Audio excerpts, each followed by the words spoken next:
Welcome to Mission Evolution Radio Show with Gwilda Wiyaka, bringing together today's leading experts to uncover ever-deepening spiritual truths and the latest scientific developments in support of the evolution of humankind. For more information on Mission Evolution Radio with Gwilda Wiyaka, visit www.missionevolution.org. And now, here's the host of Mission Evolution, Miss Gwilda Wiyaka. Welcome. I'm so glad you can join us. Whether you're new to the show or an old friend, if you're interested in finding the latest knowledge from today's leading experts to support your evolutionary process, Mission Evolution is the place to be. I'm your host, Gwilda Wiyaka. This hour will entertain a new understanding of God. As we embrace the evolutionary process, there comes numerous times when we must reevaluate old concepts from a new perspective to continue. While many of our understandings and relationships served well enough at a lower frequency, now we're being bombarded with ever deepening information about things we thought we had figured out. What is heretofore considered as indisputable truth is being revealed as partial truth or total misconception. Among the most challenging are our concepts of God, spirituality, and reality itself. With us this hour to examine these topics from a more expansive viewpoint is a gentleman we've had the pleasure of having on the show before, Tim Freke. Tim is an English philosopher and author of 35 books, translated into more than 15 languages, including a Sunday Times bestseller and Daily Telegraph Book of the Year. His work combines science, spirituality to offer visionary new understanding of life. He has been exploring spirituality since a spontaneous awakening at age 12 and leads retreats internationally and online. His website, timfreke.com. Tim, thanks so much for joining us on Mission Evolution. It's a real pleasure to speak with you again, Gwilda.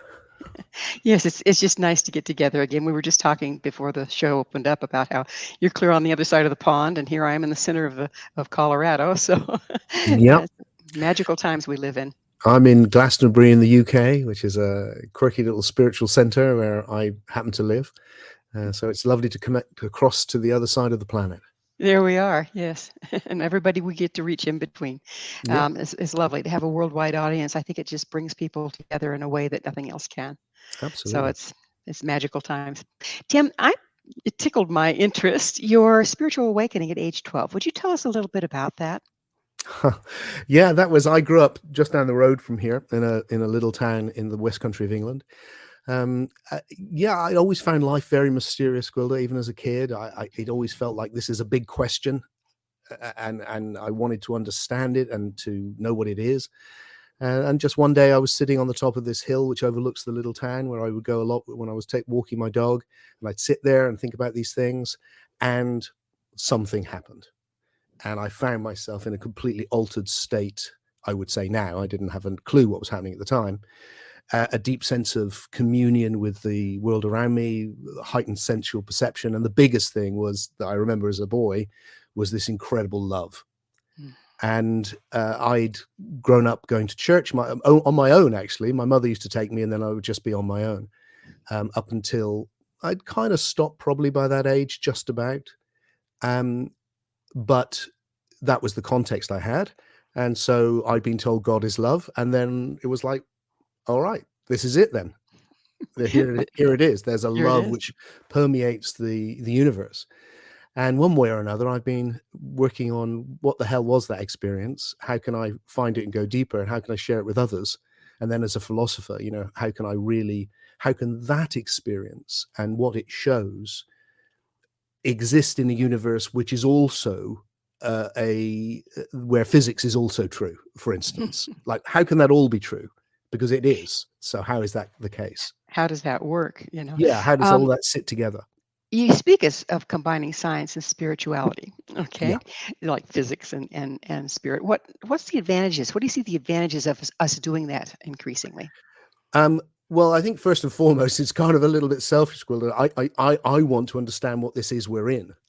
And if it has both of those qualities to it, which it seems to do, and what science generally has uncovered is so extraordinary and has allowed us to do this, to connect from across the planet like we started off, and needs to be taken very seriously. On the other hand, I spent my life exploring altered states of consciousness, and all these books have been on the spiritual traditions of the world. And then recently, last 20 years, the question's been for me, okay, so all those people that I was interested in, Bodhidharma or Rumi or Paul or whoever they are, the reason I'm interested in them is they managed to reinvent the traditions for their own time, which is why they're significant.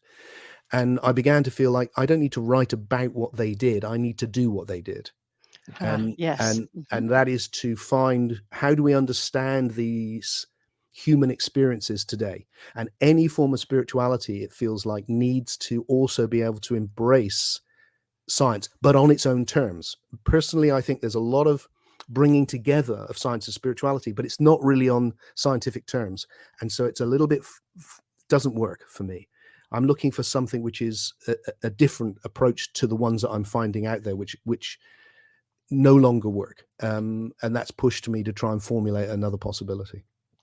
What's happening on the planet, Tim, that the old ways no longer work? And we're seeing that. We're seeing science and spirituality on a collision course, really. What's going on that's creating this situation? Well, we're evolving. And it's always the case. There's never, I don't think you could go back through human history and not find it's the case. It's always the case. Because that's the process we're in. We're in the process of old things breaking down and new things arising. That's what reality is. The difference is that for most of the 14 billion years of evolution that has got us from hydrogen to you and me having a conversation, that process has been very slow.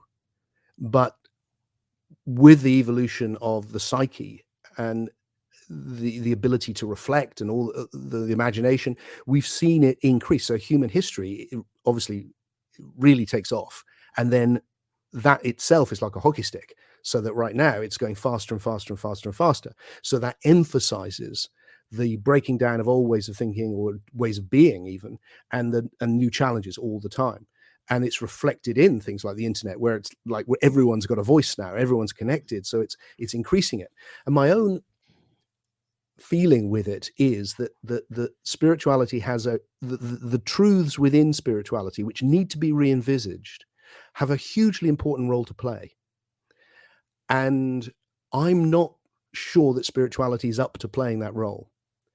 I don't feel it's kept up with what's happened in science. I mean, if you go back, you can see, if you go back to something like the Hermetic tradition, which I've written on, you can see that arriving in the Renaissance, a reinvigoration of the Gnostic and Hermetic wisdom, and then it's splitting, alchemy and chemistry. You can just see it split into two, one which will become science and one which will carry on as esoterica.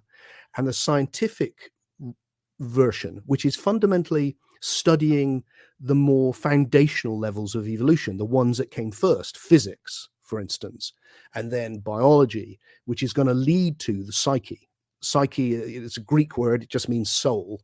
Soul is a Germanic version of the same word. So the evolution has gone physics, biology, soul. Now, spirituality is about the highest level of evolution, the one we're really concerned with, the evolution of the soul. But that hasn't kept up. It is still repeating the old stuff. Whereas what's made science jump forward at an incredible rate is its ability to self-reflect, to question, to doubt even things like you said in your intro, which seemed foundational. It's been able to go down in, if you look at Einstein, to question the very nature of time or space, you suddenly take a big jump forward. And spirituality needs to do the same thing if it's going to play its role. That's one of the things. Some of my background is shamanic, and that's one of the things all of my teachers told me, is that the key to finding truth is being able to question. Yeah. And yet let's separate religion and spirituality for a minute. Our religions, as they became dogmatic and controlling, to question became a sin. You have to check your brain at the door of the church before you go in. As we're evolving as individuals, it's like it don't add up. So then where do we go? Well, then there's a lot of ungrounded woo-woo spirituality out there that doesn't really meet either. we're about out of time in this segment, but how are we going to get back to base roots of using that curiosity, using that questioning to access spirit? Well, by doing exactly what you said, by questioning in a rational, constructive way. Rational just simply meaning with good reason. And the more we engage with some deep questioning and some creative answering, the more we'll do it. And I think it's perfectly possible we can do this. I think that our continuance depends on us doing it, doesn't it? It might. It might. I mean, it's certainly meeting all the challenges we face, whatever they are. The everything the evolution will happen unconsciously, even for human beings, wherever we don't pay conscious attention. It's as simple as that. So it will still happen, but it'll be slow and it'll be slightly random. Whereas as soon as you focus that ability to process in high definition, which is consciousness, it means you can process it so much better. And what we have, what the universe has evolved into forms like us that can self-reflect, and therefore we are the universe going, what the hell is this? Well, we're going to have to figure out what the heck this is on the other side of a short station break. Tim and I will return very shortly, so don't go away. This is Mission Evolution, www.missionevolution.org. Hello again. This is Mission Evolution, missionevolution.org. We're dedicated to unification and evolution of consciousness. With us this hour discussing the evolution of spirituality is Tim Freke. His website, timfrake.com. Tim, we were just getting into what the heck is going on. And I know. I wake up every morning and ask myself that. What is going on here? Yeah. And so one of the questions I have, we were talking about evolution, that is going to happen, but will we go along? Okay, it's going to happen unconsciously or consciously. But doesn't there become a lot of pressure to bear on the individual that is not participating, and it's an unconscious thing? Isn't there suddenly become a greater and greater and greater gap between what's conscious, what's unconscious, and how we function? Can you explain a little bit more of what you mean by that? Well, if everything around us is evolving, and unconsciously we're evolving also, but our consciousness remains in an older, slower, lower frequency, less evolved state, does that create angst within the individual? So when people aren't engaging, is that more pressure on them? Is that what you're saying? Yeah, I think that's possibly true. I mean, some people seem from the outside to be able to just carry on at that. I think in the whole of the evolutionary process, there's always a leading edge, and it's not necessarily a leading edge in only one respect. There's people in the leading edge of the evolution of music. There's people at the leading edge of the evolution of thought. There's evolution, spiritual edge. There's all sorts of, and even within spirituality, there's lots of different areas. If somebody is not doing any of that, then I think, yeah, it can become more and more of a pressure. Not always, though. I think people can just wander through and not see any of that. My feeling is it's those on the edge often who feel it the most, because it's more precarious. It's not, you hasn't settled into an habitual or established way for you. And there's something reassuring about tradition, about knowing the way it is, because that's everyone knows that's the way it is. And when you talked earlier about the church and you mentioned the shamanic traditions, I think early on, a lot of the shamanic traditions were very much about tradition as well. It's only recently that they've started moving on from that. And that's all for good reason, because if you're going back in history, people live till they're 30. You need the wisdom of the tribe, which has been established, and you mess with that at your peril. So anything, as it's accumulated, tradition is a really valuable thing to pass on, and maybe add a little bit, but not too much. It's only as we've evolved that we've been able to go, do you know what? I think we can question this, and we might move on faster. And that's where you see the mismatch between the old way, which don't just believe, just don't question, and that kind of sustained tradition, and the new way, which is going, no, it's okay. We can actually question this and it will be better. And that's what we're in now. So I'd like to ask you a question. You've studied a lot of different traditions. Have you discovered a lot that they have in common? And by compared mythology, can we start to actually evolve the way we understand spirituality? Yeah, I mean, the first part of my work as a writer and as a philosopher really was about going through the different traditions and going, there's a commonality here, and it's experiential commonality. And then in other ways, what's interesting is they're all understanding it very differently. So there's both. There's a commonality and there's a difference. And the commonality, I think, it's a bit like, for me, it's a bit like if you look through history, human beings have always ate food, and that's the commonality. But it's different food, and they've done it in different ways. And spirituality, that there are experiences that people have when they enter what I call deep awake states, where they move into a new emergent. By emergent I mean, in the evolutionary process, at certain junctures, there's a novelty, a new thing comes into existence, which emerges, and I'm sure you come across the word, but just for listeners who may not, it's a buzzword in science these days, which I think is a very good one, which is that there are these moments of emergence when brand new things come in, and you have that in your own life, where you could probably go through and go, oh yeah, those were all the moments where I came into a new thing I'd not done before, whether it's something basic like a baby learning to walk, or you coming into a deep awake state. And so that is where there's a commonality to it, because people come into these deep awake states and then they try and understand them. And But what I'm doing is to do that. don't we understand them from our traditional belief systems? In other words, We do. isn't that the translation point? That's what tends to happen, which is why, so if someone wakes up inside a mosque, they'll think they'll understand it through a Quranic lens. If it's in a church, or if you're meditating, you think it's to do with meditation. A great blessing for me, Gwilda, is I although I did understand it through the lens I had, which was an Anglican lens, I did understand it in a way. I was also just sitting in a field, and it just happened. So there was always that feeling that this is just something natural had happened. So when I started discovering all these other traditions, which happened quite quickly, and found you could get at it through all these forms, through psychedelics, through meditation, through just the process of living, it was like, there's something natural here. And my own hunch is that those deep awake states are the leading edge of our evolution, and that the psyche, the evolution of the psyche, has led to these. And that's why spirituality has a huge role to play in the next phase, because it needs to be able to link that with everything else we understand, because Well, the isn't mainstream needs to transform, not just the edges of society. aren't the different traditions like different vehicles? And if you get caught up in the kind of car you drive versus where you're going, you lose yourself.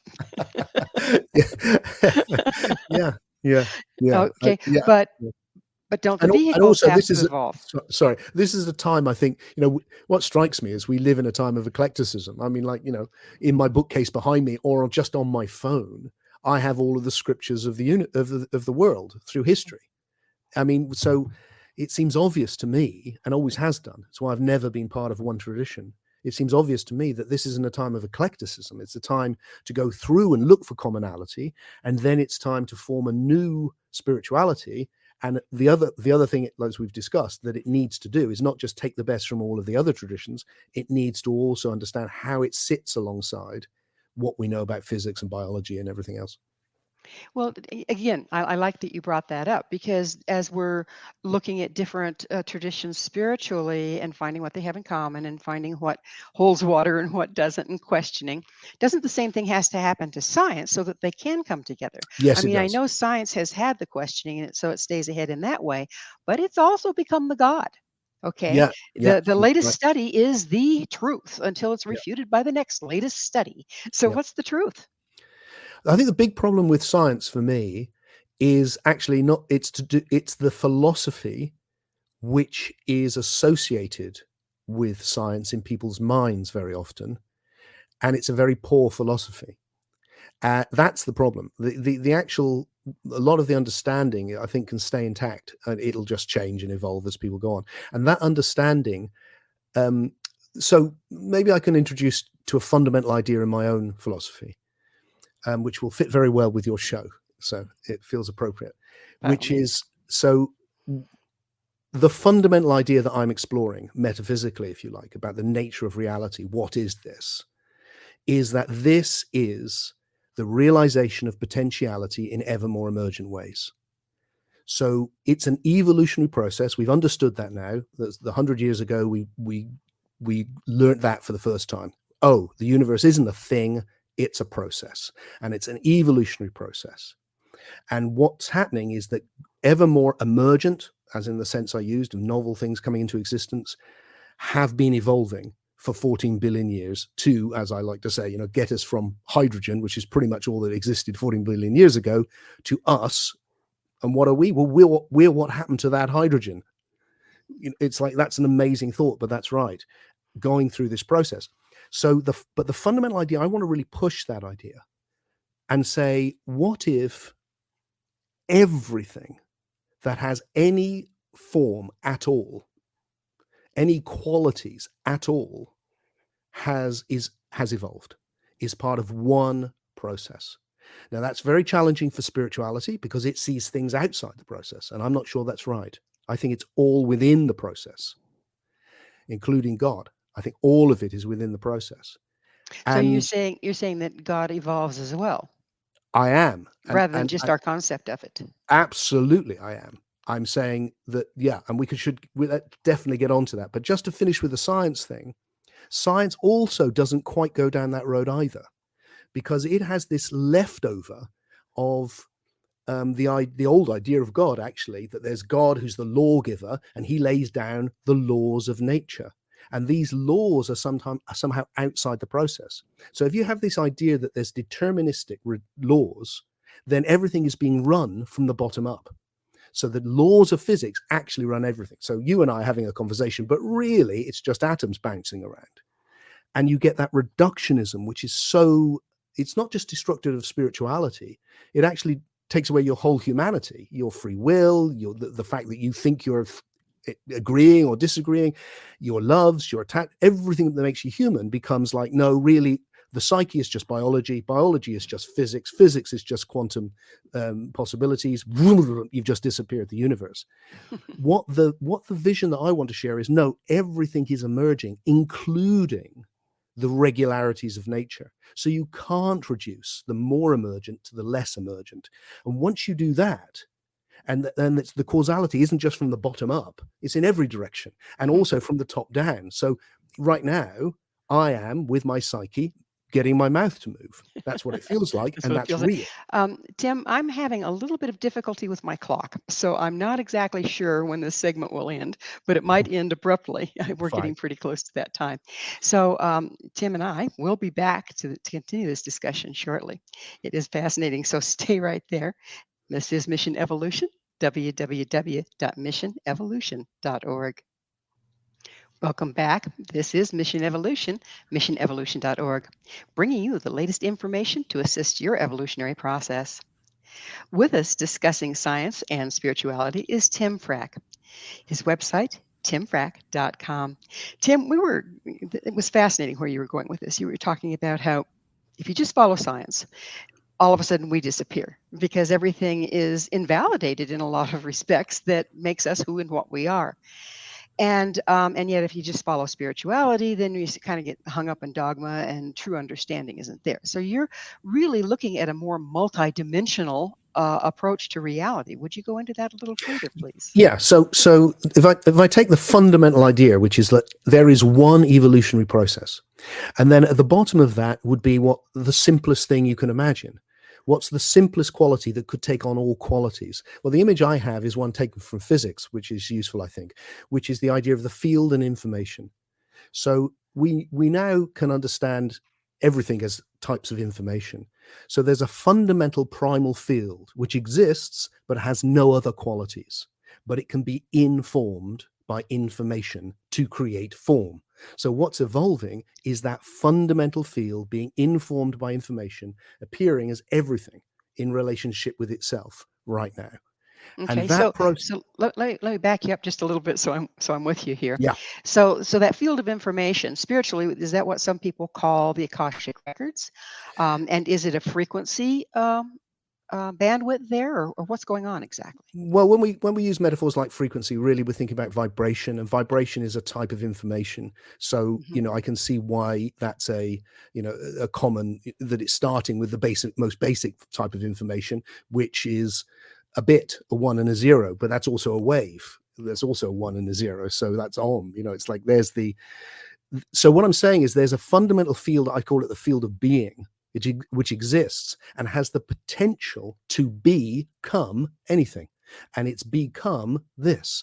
And it's going to start in the simplest way you can think of. And it's becoming ever more emergent. And that means it's building on what it's already done. Now, the Akashic field, I think, is linked to that. It's another big question. It's the idea that, for me, the way I would put it is that the past doesn't pass, it accumulates. That there is more and more past, and everything that has come into form and been informed is actually implicitly present. Like, the first time we met is implicit in this moment. Us learning to speak is implicit in this moment. The development of the technology is implicit in this moment. The whole of 14 billion years of evolution is implicit in this moment. And that building up of the past is, I think, what was people mean by the Akasha, or the memory of the universe, which isn't passive. It's actually the habits, the algorithms which run everything. So the laws aren't these divinely articulated things that run everything from the bottom up. The universe is learning. There's a fantastic paper came out while I was working on this by 12 physicists from the States and Canada, one of whom was Lee Smolin, who I very much like, who called the autodidactic universe. And this is where physicists are beginning to explore this idea now, which is the self-learning universe, that the universe has learned how to be matter. It has learned how to be biology. It's learned how to be you and me. And the what I would call the infoverse, or the Akasha, is what is running that. And then the question becomes, okay, so it's learned how to do all these things, and then finally this really emergent level, which is the psyche or soul, where we're experiencing a transmaterial level of reality, which isn't in space. Have a look, it's not made of matter. It's a whole new level which has emerged, where you and I are having this conversation, and that's astonishing. So again, let me try to back this up and understand it a little better. Um, we have come to a place where things are, like you said, evolving and into something totally different Mhm. that doesn't invalidate what we've had before, Not but at all. redefines it to a certain extent. Are we moving to a place, or are we already in the place where we actually can influence that development Oh, by we're our will? definitely every day we're doing it now. Oh, great. Explain Yeah, that one to I us. think. Don't you I think? think I think becoming responsible for that could be important. Absolutely right. I think absolutely right. I mean, I think we are, as we reflect, as which is having conversation, thinking, which is having a conversation with yourself, being able to reflect on how we process the universe. We are evolving ourselves, and able to do whatever we focus on, hopefully better, including going into these deep awake states. And what interests me about those states, so we if we have time, we should talk about God, but because Oh, that we will. links to That's this. But that's the fourth segment. that's We're the going fourth to get segment. into Good, that. because I have this term which I find useful of a univigil, which is an individual conscious of unity with the universe.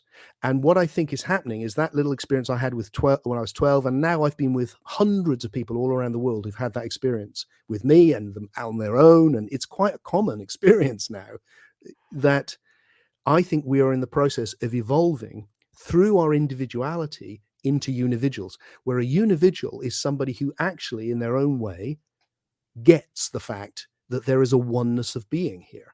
The field that is being me is the same field that is being you. And that everything is that oneness in relationship with itself. But are we evolving into this, or has it always been and we're evolving to a point that we can access it? Well, it's always been that. It's just that it's never known that. I mean, it's always been if that is correct, then yes, it's always been the oneness of being in a relationship to itself. But for the first 10 billion years, there wasn't even any life, let alone of any conscious life. So it's really only lately. And that's why I say, how amazing that the universe has reached the point where it can be having conversations about itself. And that can sound far out, but it's actually indisputable, isn't it? What else could we be? We've come, literally, our bodies are formed in ancient stars, the carbon and the chemicals. We are the universe. I can't exist. I don't exist separately from it. I never could. And I'm always in relationship with it. So the jump is realizing, I am an individual. I'm Tim, but I'm not just an individual. I'm an individual arising from the oneness. And that field of being as me is in relationship with itself as everything else. And when you get that, I think you enter these mystical states that people have been exploring for hundreds and hundreds of years. And isn't But that which are what the getting more common. cars that we've been driving of different spiritual practice, isn't that the goal? Isn't that the destination? I think it's one of the ways of describing it. Yes, I do. And I think it's, I don't know that there's a final destination, but I think it's the one right now, which is that as we come into when we get this, we start functioning it's an emergent state of the soul, and it. It feels more real. You turn up the volume on your feeling of connection. It's like, how do you feel when you really feel connected with somebody? Well, that's love. And then suddenly you're connected with everything and everyone. Well, that's that big love that I hit for the first time when I was a kid. Suddenly this like, wow, because you're responding to connection with everything and everyone. So all of these things have That's turned up. interesting. As you're saying that, Tim, it comes to mind again that science is a very mental. Okay, we figure things out. You use logic, et cetera, and process. Where the love that you connected with, that's an issue of the heart. That's heart intelligence there. Um, and so it seems like what you're talking about ultimately, if we don't boil it back down, is suddenly merging within ourselves the heart intelligence with the brain intelligence so that we can access these places, but bring it back down to practicality.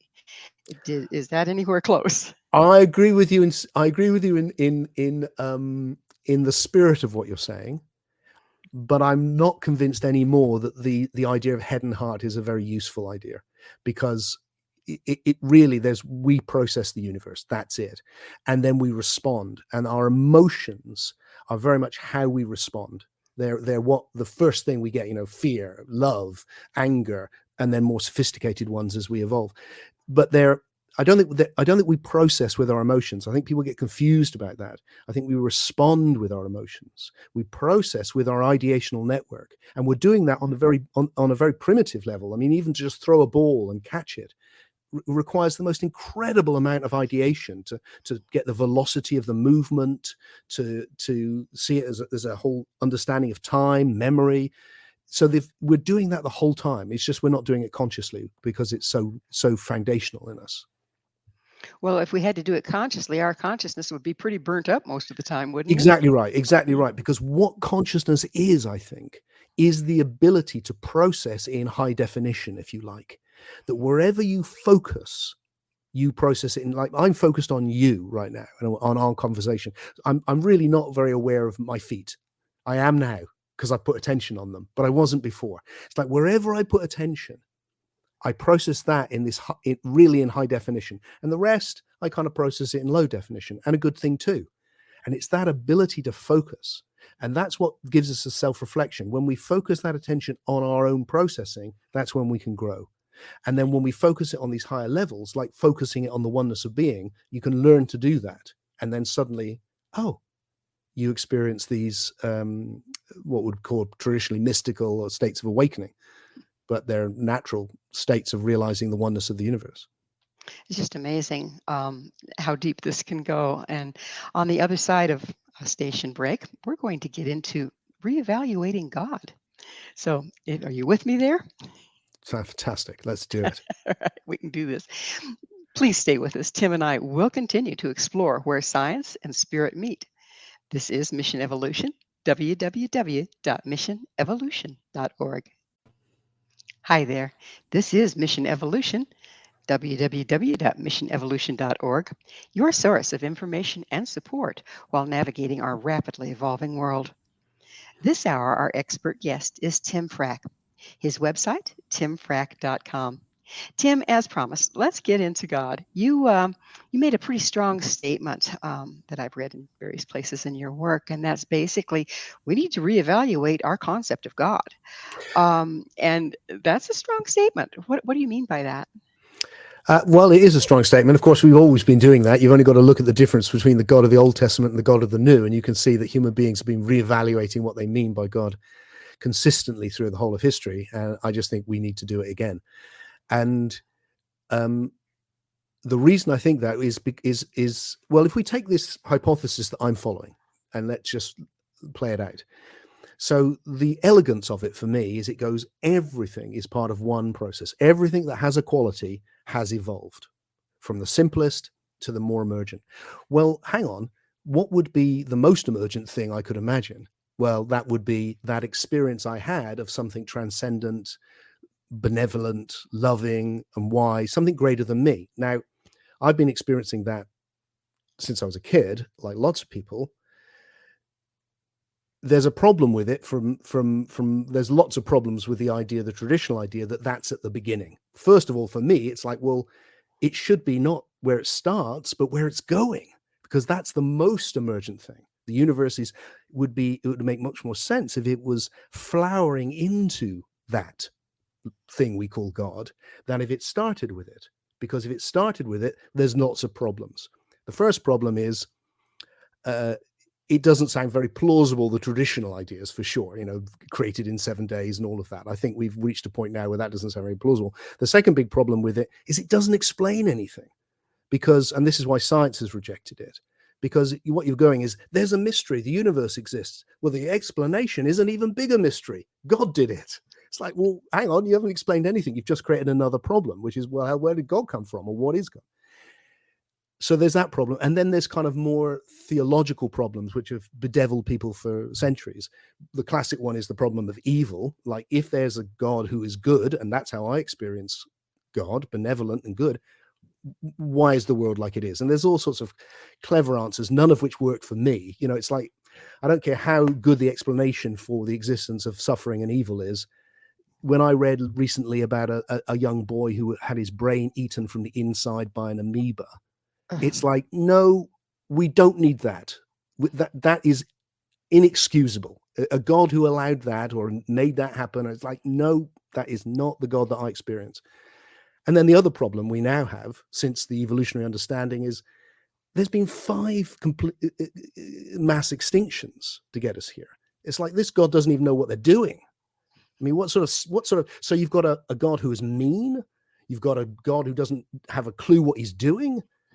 It's like, this isn't what I experience. All of those problems disappear if, instead of putting God at the beginning, you go, yeah, this is a reality. It's just that it is the leading edge of the evolutionary process. The universe is growing up into God, a bit like, you started and I started as a fertilized egg, but we grew into this, and now we're having a conversation, and that the universe is more like that. Interesting. George Lemaitre, who came up with the theory of evolution for us, he first called it, his name for the theory wasn't the Big Bang. That was an insult term, actually, later. He called it the cosmic egg. And the idea is, look, it's something transcendent is being born from it, like we have for us, and that God is where it's going, not where it's come from. As you speak, though, and in this entire episode, I just keep getting this niggling in the back of my mind, is that if you look to nature, which of course I always do if I'm looking for truth, if it doesn't balance against the way life works, well, then I have to look a little deeper, if you know what I mean. But nature is cyclic. Okay, there's a beginning, a middle, an end, and a new birth every year within the cycles, and also within the ages.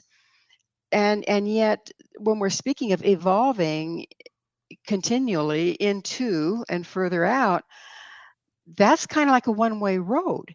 How do you reconcile those two concepts? Because any cyclic movement is always also going forward, like a wheel. Because Like a otherwise spiral. or a spiral, but anything which Okay. moves, because otherwise, this may be, we're just going into winter again, but we're going into it again. And that's why it's a different winter. And all those other winters are implicit in this winter. And they have happened. And that's the way it is. But then this one hasn't happened. And it's creative. And it will be new and unexpected. And that's the way that everything works. So everything is repetitive or cyclic in that everything plays out patterns. Here's my phone, it's going to fall. Here's my phone, it's going to fall. And the further you go down into the basics of the universe, the more repetitive it becomes. When you reach the level of the psyche, it is repetitive, but not so much. Like, I don't know what you'll say next. Or you don't, I'm going to say fish banana, but you probably didn't guess that. And it's much more creative because it's less habitual. It's still habitual, but less habitual. So what I'm suggesting is that all of that is what's coming, all of that is forming, being informed, and that what that's leading to, that when people come into this unividual state of oneness with the universe, they start to form something greater than themselves. So at a certain point in history, astonishing as it, biological history, as it is, somehow individual cells got it together to form something as complex as a human being, a multi-trillion cells. That's incredible, but they've done it. And then you suddenly have a human being. In the same way that this is a community of cells, my guess or hypothesis, the thing I'm following, is maybe God is a community of souls. It's a communion of cells, if you like, and a communion of souls. And so when we come into that state of oneness, we're actually beginning to form something greater than ourselves, which is what we experience in that state of oneness, and what I stumbled into age 12, and what I've been trying to find again and lead other people into pretty much ever since. Does that cascade backwards? So we enter into this state of oneness, we enter into this unividual state, but does that also then cascade backwards, that influence, into our history? I don't think so. I think time is fixed because the past is what it is. That's its nature. That's what differentiates it. Now we can re-understand it, and we can all the time, and we can understand things which we didn't understand at all, so that we are bringing new possibilities into existence in retrospect that we couldn't see before. I mean, a bit like the stars that I look at night, I can look at them and go, they're beautiful and sparkling. But of course, when they a lot of them aren't even there anymore. And when they were there were no eyes. So they weren't sparkling and they weren't beautiful. But I can look back now, literally millions of years, and I can see, oh, they're beautiful and sparkling. So in that way, you can influence the past because the present relationship with it changes. But the fundamental things that have happened to bring everything into form look to me like, no, the past is formed, and then the form and the future is formless. It's unformed, and the moment is the forming. So at this point, and we'll go back into that topic in just a little bit, but at this point in the show, it's time for me to ask you, Tim, what is your mission? Yeah, I think, it's interesting because I'm working on this project, which I'm talking bits about right now. And I was asking myself exactly that. What is it? What is this really about? And I decided at the moment, provisionally, that what I want to call the book or the project is Why Your Life Really Matters. Because that's what really matters to me. What I don't like about a kind of a misanthropic form of science is it ends up going, your life doesn't really matter. There's a line from Stephen Hawking where he goes, yes, human beings are basically chemical scum on the surface of the planet. And it's like, no. And there's types of spirituality which do that too. They go, you're an illusion, you don't really exist. The self is in the way, your mind is in the way, your emotions are in the way, all of that. I hate that too. And it feels to me what this evolutionary understanding does is it gives real dignity to the human adventure and goes, no, this is significant. This has been 14 billion years in the making. It's evolving into God, and you can be part of that, whatever word you give it. God is not necessarily the right word, anymore, but that thing which is greater than us is arising. It is an incredible benevolence and love, which we can then bring into the world. And that makes our own individual completely unique journey as a psyche or a soul, profoundly significant. And that's what really moves me, is to share that vision. Beautiful vision. So that's by saying that, you're telling me what the answer to my next question was. What do we need to do as we're reevaluating the meaning of God and our relationship to it in order to make a difference? And it's to align with it so that we can bring it in, right? I think so. I mean, when I've looked and gone, well, what would be the ethics for this unividualism? What would be the ethic? And I think it's two things: universal benevolence, which is what you experience when you go into that state. This is like this wishing, that big love I talk about. In my experience, it passes. It's so intense you can't live in it. But the thing which stays and grows is a feeling of benevolence, that you wish well to everything and everyone. That's a beautiful thing. Tim, we're out of time, unbelievably. I'd love to have you back on, because we just scratched the surface of reevaluating our concept of God. But unfortunately, it is that time. Thank you so much for coming on the show and joining us again on Mission Evolution. It's a real pleasure. It was a pleasure having you. Our guest this hour has been Tim Freke, an English philosopher and author of 35 books. His work combines science and spirituality to offer a visionary new understanding of life. His website, timfrake.com. This has been Mission Evolution with Gwilda Wiyaka. For more information or to enjoy past archived episodes, visit www.missionevolution.org. Please be sure to join us right here next time as this mission continues, bringing information, resources, and support to our rapidly evolving world.